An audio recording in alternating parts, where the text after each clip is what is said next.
कल अमेरिका में भी हमने देखा काफी समय बाद एक फॉल आया है, ठीक ठाक गिरावट आती हुई दिख रही है कि जैसा आप बता रहे थे करीब 400 पॉइंट डाउ गिरा है और चौतरफा वीकनेस भी आती हुई दिखी, डेज लो के आसपास बंद भी है अमेरिका में। कैसे देखने अमेरिका के कल के संकेत सर? अमेरिका के संकेत जैसे भी देखें दीप, हमारे लिए कोई खास फर्क तो पड़ता नहीं, कम से कम तेजी में तो बिल्कुल नहीं पड़ता। क्योंकि थोड़ी कमजोरी हुई है इसलिए डिस्कस कर रहा है, लेकिन तेजी का तो अदरवाइज डिस्कस करना बनता नहीं है। कल 6 महीनों की ऊंचाइयों पर पहुंचा है अमेरिका में डॉलर इंडेक्स, लगभग 106 के आसपास पहुंच चुका है। बॉन्ड यील्ड भी 4.5% के आसपास पहुंच रही है।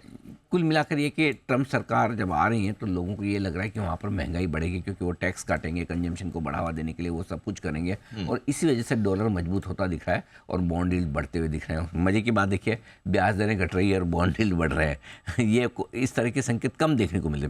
जब ब्याज दरें घटनी है और घट रही हैं, 2 बार घटा चुके हैं, आगे और घटाएंगे, उसके बावजूद बॉन्ड यील्ड बढ़ रहा है, ऐसा कम ही देखने को मिलता है। यानी कि कहीं न कहीं अमेरिका के bond market, fix income market ये मानकर चल रहे हैं कि आगे चलते हुए फेड को ब्याज दरों में थोड़ा रुकावट लेनी पड़ेगी। ये है। अब आइए, अगले 3 दिन बड़े इंपॉर्टेंट है अमेरिका के लिए, इंक्लूडिंग आज रात से।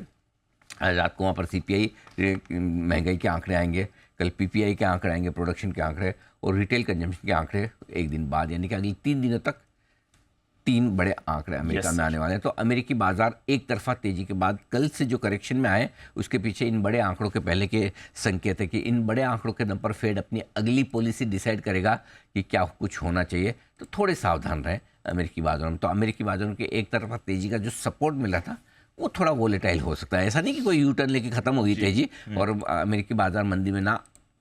अमेरिका को तो अभी बहुत वक्त लगेगा कमज़ोर होने में, मंदी में जाने में। ट्रम्प साहब के आने के जश्न में थोड़े तो रहेंगे। ट्रम्प साहब चाहते भी हैं मार्केट मजबूत रहे, और जब वो चाहे मार्केट मजबूत रहे तो फिर किसकी हिम्मत है कि बहुत ज़्यादा मंदी कर ले। सो अमेरिका अभी तक कोई खास खराब नहीं हुआ। अगर ख़राब हो रहे हैं तो कमोडिटीज़ खराब हो रहे हैं तो सोना चांदी, खराब हो रहे हैं तो उनके दुश्मनों के शेयर बाकी और कहीं कोई दूर नहीं। All is well otherwise in America.